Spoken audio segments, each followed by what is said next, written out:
दोस्तों नमस्कार, मैं केपी सिंह। आप देख रहे हैं अपना चहेता न्यूज़ चैनल जालन पर।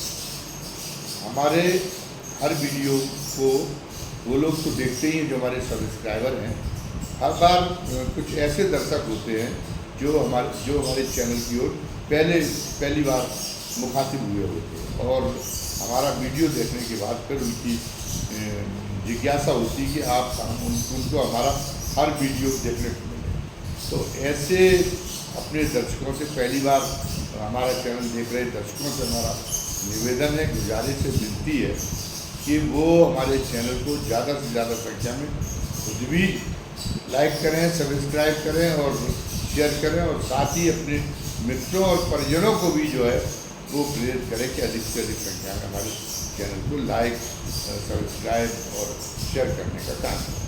साथ ही आज के वीडियो के बारे में आपको कैसा लगा, इसके बारे में आप जो है वो अपनी राय कमेंट बॉक्स में जरूर लिखें। आपकी राय हमारे लिए वैचारिक खुराक देने का काम करती है, जिससे हम जो आने वाले वीडियो है उससे हमें उसको बेहतर बनाने में भी बड़ी मदद मिलती है। तो ये भी आपका आभार हम चाहेंगे। आज हम चर्चा करने वाले हैं फिर बांग्लादेश के हालातों की। बांग्लादेश में आंदोलन तो शुरू हुआ था आरक्षण के विरोध में, और लेकिन उसके बाद में उसने अराजकता की शक्ल ले ली और छात्रों की मांग ये थी कि शेख हसीना वाजिद वो जो है वो पद छोड़ दें और संसद भंग की जाए, नए चुनाव कराए जाए। तो सेना शेख हसीना वाजिद खुद ही पलायन करके भारत में आ गई और सेना जिसने हुकूमत संभाली तात्कालिक तौर पर, उसने वो छात्रों की बाकी दो मांगें भी पूरी कर दी। उसने ये भी कर दिया कि वो छात्रों को के संसद को भंग भी कर दिया और छात्र जो है और नए चुनाव के बारे में भी उसने तैयारियां शुरू कर दी। साथ साथ में छात्र जिनको चाहते थे कि अंतरिम सरकार की मुखाई जिनको दी जाए, तो पूर्व नोबेल पुरस्कार विजेता उनको मुखाई भी दे दी गई और कल उन्होंने वो कार्यभार भी कल रात में पदभार भी संभाल लिया। शपथ ग्रहण करने के बाद उन्होंने अपील की है छात्रों से कि अब वो अपना आंदोलन बंद कर दें और ये तोड़फोड़ और आगजनी और हिंसा को रोकी जाए, अल्पसंख्यक के लोगों को सुरक्षा दी जाए। हालांकि वो जो सदर प्रधानमंत्री हैं ये उनके बारे में प्रचारित किया जा रहा है कि वो जो है वो बड़े हिंदू विरोधी है, लेकिन उन्होंने पदभार संभालने के बाद कोई ऐसी बात नहीं कही है। बेगम जिया जिनका शासन जब तक रहा तो उनका व्यवहार भले ही उस समय उनका व्यवहार भले ही भारत के साथ सत्तरतापूर्ण रहा हो, लेकिन उन्होंने पहली जो रैली को संबोधित किया है वो भी आश्वस्तकारी है। उन्होंने ये नहीं कहा कि हम भारत के विरोध में, और उन्होंने कहा पड़ोसी देशों के साथ सभी पड़ोसी देशों के साथ बांग्लादेश के संबंध सुधारेंगे और बांग्लादेश के अपने देश के हितों को मजबूत करने के लिए काम करेंगे। उन्होंने फिलहाल तो उन्होंने सद्भावना और भारत समेत सभी पड़ोसियों से अच्छे संबंधों की बात की है। तो ये इसमें एक आशावाद लगता है, लेकिन भारत में इस बात को लेकर एक बड़ा क्षोभ है कि वहाँ पे हिंदुओं पे बड़ी संख्या में हमले हुए। और वैसे तो ये है कि केवल हिंदुओं पे ही नहीं हुए, इतनी दरिंदगी, इतनी बेचाना हरकत हुई है कि एक अवामी लीग के नेता जिस होटल में मौजूद थे उस होटल को जला दिया गया। तमाम अवामी लीग के नेता भी जो सारे के सारे मुसलमान थे वो उसमें जिंदा जल गए। कई जगह अवामी लीग के नेताओं के घरों पर भी हमले हुए हैं और उन्होंने जो है उसमें उनके साथ में भी उनकी हत्याएँ हुई, मारकाट हुई, उनकी संपत्ति लूट ली गई। यहाँ तक कि एक पूर्व सेनाधिकारी के बहुत ही जो उच्च पदस्थ सेनाधिकारी था उसके घर पर भी हमला हुआ। तो अराजकता के निशाने पर जो है तो मुस्लिम भी कम नहीं बने हैं, लेकिन हिंदुओं के मंदिरों को भी चुन कर निशाना बनाया गया है। तो ये एक है कि इस्लाम का शाब्दिक अर्थ होता है शांति, अमन। तो इस्लाम जो है शांति का पर्यायवाची धर्म है, लेकिन एक बड़ी चिंताजनक स्थिति है कि जहाँ पर भी इस्लाम के नाम पर कोई क्रांति होती, कोई विद्रोह होता है, तो वहाँ शांति को स्थापित करने की बजाय वहाँ पर जो है इस तरह से हिंसा और खूंरेजी शुरू हो जाती है। तो ये कैसा होता है, ये क्यों होता है, ये चिंता का विषय है। होना तो ये चाहिए था कि जो बांग्लादेश में जंग के 3-4 दिन जो हालात बने रहे, जितने भयानक हालात बने रहे, तो अपने आप को एक जो है बहुत ही आदर्श लोकतांत्रिक विश्व के निर्माण की बात कहने वाला अमेरिका, उसको इस मामले में कोई बयान जारी करना चाहिए था। संयुक्त राष्ट्र संघ वैसे तो मानवाधिकारों के मुद्दे पर बड़ा उछलता कूदता है, लेकिन वहाँ पर हिंदुओं पर जो जंग से हमले हो रहे थे, हिंदू मंदिरों पर हो रहे थे, उसमें संयुक्त राष्ट्र संघ के भी होठ सिल गए थे आखिर। और अमेरिका तो बजाय इसके कि वहाँ सद्बुद्धि देने के लिए अपीलें करे, इस बात में लगा हुआ था कि वहाँ पर शेख हसीना बाजेद के विरोध में एक सरकार गठित हो जाए, भले ही वो एक तरह से इस्लामिक आतंकवाद और उग्रवाद को जो है में विश्वास रखने वाली सरकार हो, वो उसकी उत्सुकता ये थी। और जबकि चीन तो खैर वहाँ इंटरेस्ट ले ही रहा था, क्योंकि वहाँ जो ये तथाकथित क्रांति कराई गई है, अब तो ये बात सामने आ चुकी है। पाकिस्तानी खुफिया एजेंसी ISI का कारनामा है, और इस समय ISI पूरी तरह से चीन का मोहरा बना हुआ है। हालांकि हम जहाँ तक समझते हैं, हमने पिछले वीडियो में भी कहा कि जो ISI क्या ने एक तात्कालिक एक रणनीति के तहत अभी जो है चीन का मोहरा बनना स्वीकार किया है, लेकिन उसके बाद ISI के अपने लक्ष्य हैं। वो पूरे इस्लामिक वर्ल्ड का सबसे बड़ा नेता पाकिस्तान को बना देना चाहता है, और फिर वो एक ऐसा ध्रुव बन जाना चाहता है जिससे अंतर्राष्ट्रीय जो शक्तियाँ हैं, बड़ी शक्तियाँ हैं, जिसमें चीन भी शामिल, चीन हो चाहे अमेरिका हो, सारी शक्तियाँ उसके साथ एक बराबरी के आधार पर समीकरण बनाने के लिए अपने आप को विवश महसूस करने लगे। और फिर उसके बाद उसकी अगली छलांग, उसकी महत्वाकांक्षा फिर यहाँ तक उछाल मार सकती है कि भले ही वो उसको चीन में और वहाँ पे अमेरिका में भी अनिष्ट कराना पड़े, लेकिन वो विश्व में सर्वोच्चता स्थापित करने के लिए प्रयत्नशील है। तो ISI का तो मंसूबा है, अभी वो चीन पर निर्भर इसलिए हो गया, चीन पर जो है उसको उसकी चीन का मोहरा इसलिए बन गया कि फिलहाल तो उससे इस दक्षिण एशिया में सबसे बड़ी ताकत है भारत है, और भारत से अलग हटके हुआ है। और जिस बुनियाद पर अलग हटके हुआ है, तो स्वाभाविक है कि भारत का खात्मा, भारत का अहित वही उसका प्रथम लक्ष्य है। लेकिन अकेले हिंदू नहीं, ये देखा गया है कि हम तो पहले भी कह रहे हैं कि इस्लामिक क्रांतियाँ जहाँ होती हैं, वहाँ जो समुदाय अल्पसंख्यक है या जो समुदाय कमज़ोर पड़ गया, वो बहुसंख्यक भी क्यों ना हो, कई जगह तो बहुसंख्यक थे। अब अफगानिस्तान में तो बौद्ध बहुसंख्यक थे, लेकिन वहाँ इस्लाम पहुँचा तो वहाँ पर बौद्धों का सफाया करके और बौद्धों को का धर्म परिवर्तन करा के आज अफगानिस्तान मुल्क हो गया। लेकिन अब यहीं तक इंतहा नहीं। एक तरह से जो इस्लामिक शासन है, इस्लामिक शासन के पीछे तो एक बड़ी धारणा मजबूत भी, एक बड़ी अच्छी धारणा है और अच्छी धारणा चाहिए।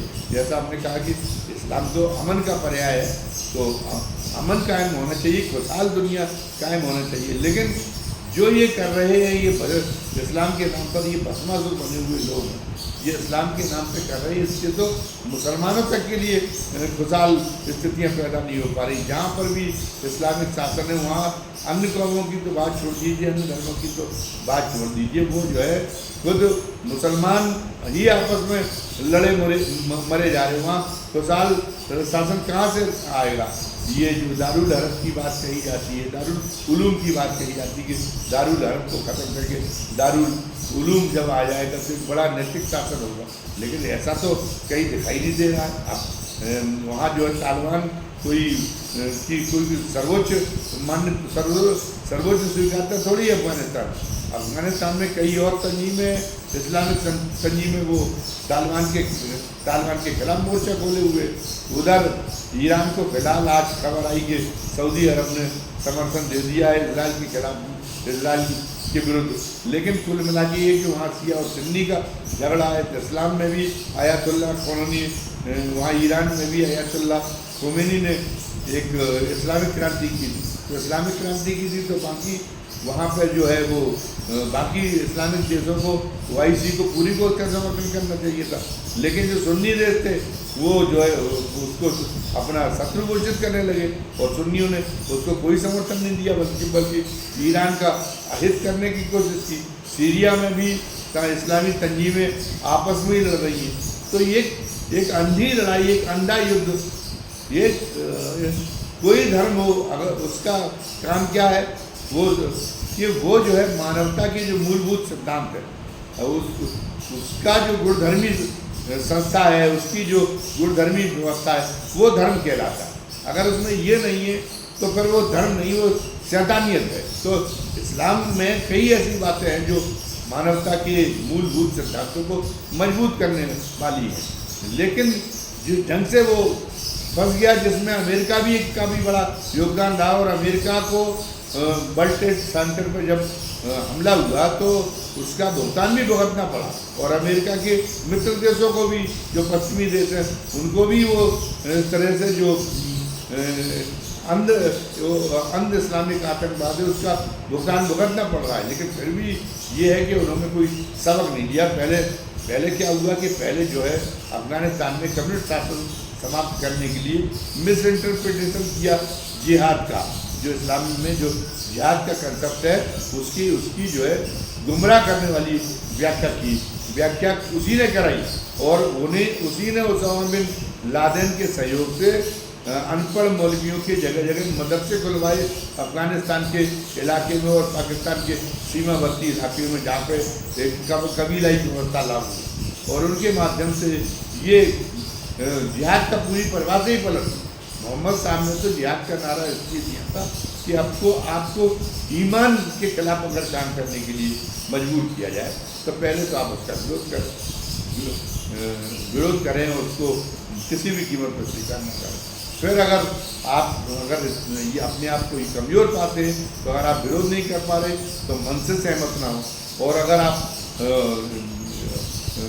मन से अगर फिर ये भी अगर आपसे नहीं हो पा रहा तो आपसे तो बच्चा ईमान के विरोध में कोई भी काम के पीछे कोई लालच हो, कोई दबाव हो, वो स्वीकार न करें। तो ईमान क्या है? एक नैतिक व्यवस्था, एक ईमान माने अंतरात्मा, जो आपकी अंतरात्मा कहती है। धर्म तो बाद में बने, पहले ही कुदरत कह लीजिए, ऊपर वाला कह लीजिए, अल्लाह कह लीजिए, ईश्वर कह लीजिए, गॉड कह लीजिए, पहले ही उसने मानव की प्रकृति में एक चीज़ का समावेश कर रखा जिसको कहते हैं अंतरात्मा।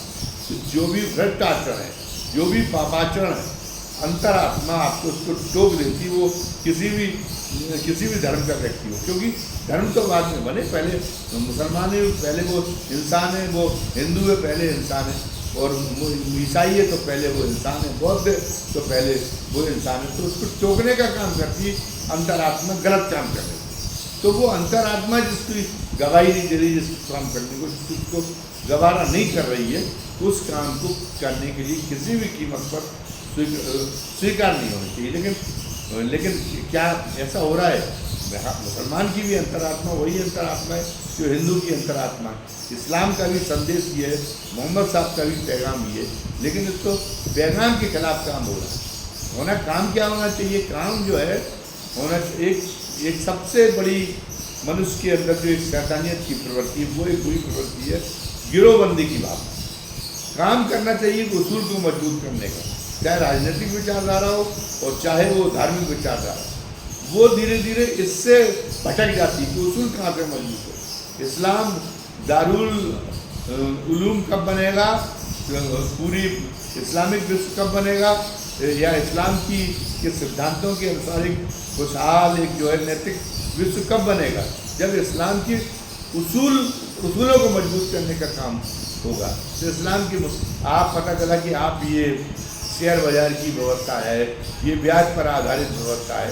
इस्लाम इस व्यवस्था के खिलाफ एक वैकल्पिक व्यवस्था अर्थशास्त्र के मामले में लेके आया था, जिसमें ये था कि ब्याज को हराम घोषित किया गया था। ऐसी ऐसी तमाम सारी क्योंकि एक अर्थव्यवस्था का एक नया मॉडल आपको लेके आना चाहिए। और जो काम कर रहा है अगर वो मुसलमान भी नहीं भी है, वो अगर ये काम कर रहा है कि हिंसा की वो उतने खिलाफ हो, ये इस्लाम में तो ये कहा गया कि अगर आपके पास बहुत दौलत है तब भी आप अपने बेटे या बेटी की शादी में वो धूमधाम नहीं करेंगे, ना आतिशबाजी चलवाएंगे, ना आप उसमें बैंड बाजे बजवाएंगे, ना कोई बहुत बड़ा जलसा करेंगे, ना कोई बहुत बड़ी दावत करेंगे, ताकि जो आपका पड़ोसी है अगर वो गरीब है उसके मन से ये आय ना निकल जाए, तो वो आय भी एक तरह की हिंसा हो। तो जो धर्म हिंसा की इतने अधिक खिलाफ है, तो आप व्यवस्था को मजबूत करने का काम आप उन उसूलों को मजबूत करने के लिए कहाँ काम कर रहे हैं? आप तो गिरोहों को मजबूत करने का काम कर रहे हैं, गिरोहबंदी की मानसिकता से काम कर रहे हैं। इस्लाम के नाम पर एक गिरोह अगर शिया का बना हुआ है तो वो सुन्नियों के खिलाफ है कि भले ही वो सुन्नी भी शियाओं की तरह ही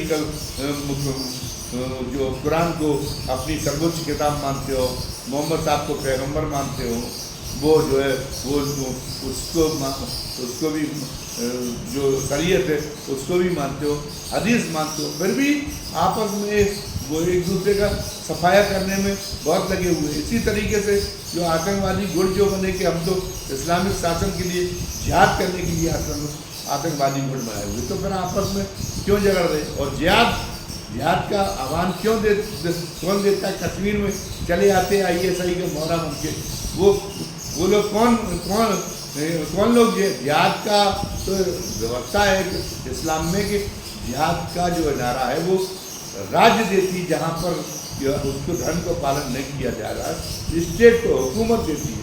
लेकिन ये जो तंजीम है हुकूमत थोड़ी है, फिर आपका आचरण खुद भी इस्लाम के मुताबिक उसमें जो है उसमें कुल सारी पाबंदियों के मामले में आप भी कठोर हों, जो इस्लाम में व्यक्ति पर थोपी भी गई संयमित करने के लिए उसके नैतिक आचरण को बहुत ज़्यादा उजाला बनाने के लिए आप अपनी हथियारों की व्यवस्था करने के लिए, अपने पट्टों को जो है उनके घरों में वेतन पहुंचाने के लिए आप कहाँ से फंड इकट्ठा कर रहे हैं?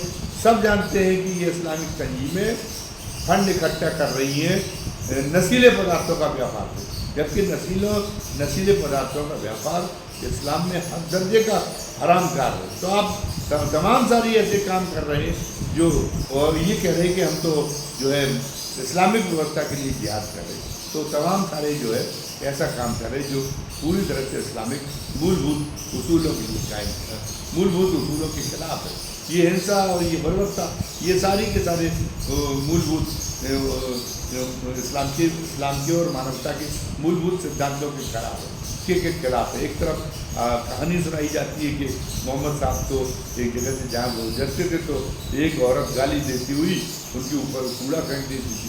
एक दिन उसने कूड़ा नहीं फेंका तो मोहम्मद साहब को चिंता हुई कि वो औरत कहाँ, तो पता चला कि बीमार हो गई। उसका कुशलक्षेम पूछने के लिए पहुँच गए। उन्होंने कहा कि वो कह रही कि मुझे माफ़ कर दो, वो बहुत शर्मिंदा हुई मोहम्मद साहब की का ये बड़प्पन देखे। तो उन्होंने कहा नहीं, माफ़ी की बात नहीं है, मैं तो ये है कि ये उन्होंने अपने लोगों को संदेश दिया कि किसी की गाली का जवाब गाली से नहीं दिया जा सकता।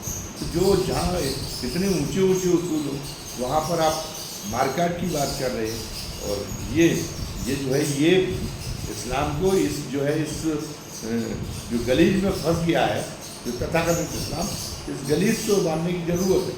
जो और ये इसकी देन अमेरिका, और अमेरिका अभी भी उन हरकतों से बाज नहीं आ रहा। जब आप बांग्लादेश में कट्टरपंथी शासन कायम करने के लिए आप एक तरह से अघोषित सहयोग दे रहे हैं, अघोषित मदद दे रहे हैं, तो फिर अब आपकी मनोवृत्ति को क्या कहा जाए?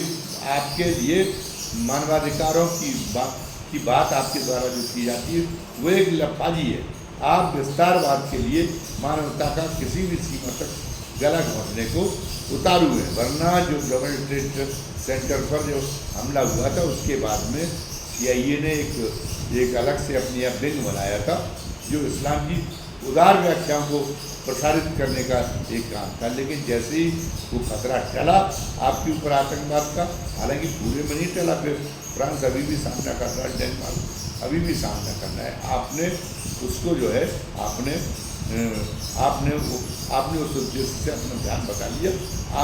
आपको अब उस उद्देश्य की पूर्ति करने में इस उदार इस्लाम के प्रचार करने में आपको कोई रुचि नहीं रह गई है। अब मैं कह रहा हूँ कि जिस ढंग से टीवी चैनलों पर प्रचार हो रहा है कि केवल यही प्रचार हो रहा है कि जो है वो ये केवल हिंदुओं पर हमले हो रहे, ये नहीं बताया जा रहा कि अंधी हिंसा अभी तक हो रही थी। हम जहाँ तक समझते कि वहाँ के मनोनीत प्रधानमंत्री जो है उनकी अपील का असर होगा। और यहाँ पर भी एक हमें इस बात के लिए गर्व होना चाहिए। हमें उसके आधार पर अपने देश की स्थितियों को खराब नहीं करना चाहिए कि दुनिया से चुन के ऐसे उदाहरण लेकर जाएं। अगर इस्लाम ने कहीं पर भी से अस्तित्व को स्वीकार किया तो वो मुल्क भारत है।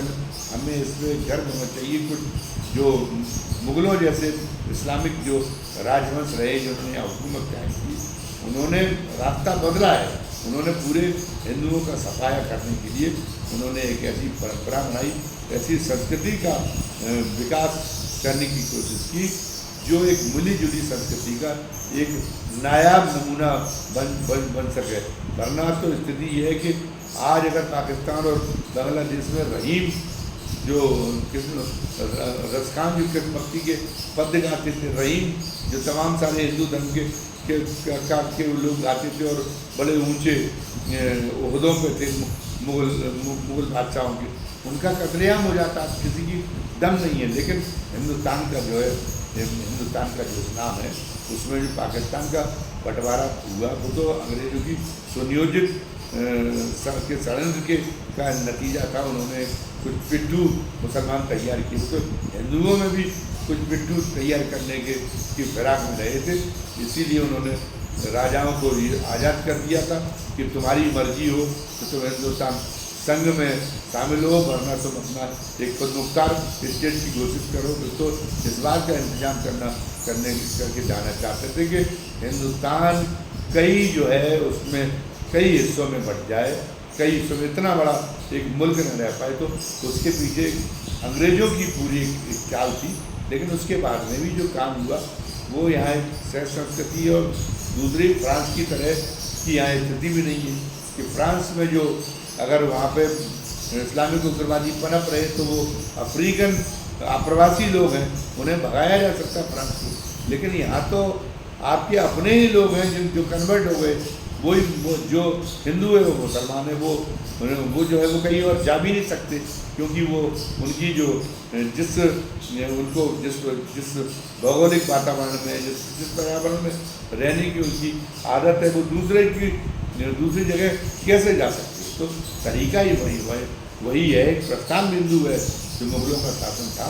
तरीका यही है कि जो एक इस्लाम ने जो यहाँ से बात सीखा है, इस्लाम का कि उस मॉडल को पूरा मजबूत बनकर और ज़्यादा मजबूती की उसमें पूरी दुनिया के सामने हो रहे और पूरी दुनिया जो एक तरह से ये अंध इस्लामिक क्रांति के कारण के जोर के कारण जो एक पूरी दुनिया असुरक्षा महसूस कर रही है, वो पूरी दुनिया को यहाँ का जो मुसलमान है वो एक रास्ता दिखाने की कोशिश करे, इस ढंग से की कोशिश करे। वरना बल्कि यहाँ पे इन उदाहरणों को लेके, बांग्लादेश के उदाहरणों को लेके, अन्य देशों में अगर वहाँ पर कोई इस्लामिक तंजीम में ऐसी हिंसा कर रही तो उनके उदाहरणों को लेके यहाँ पर दूरियाँ बढ़ाने का आत्मघाती काम क्यों किया जा रहा है।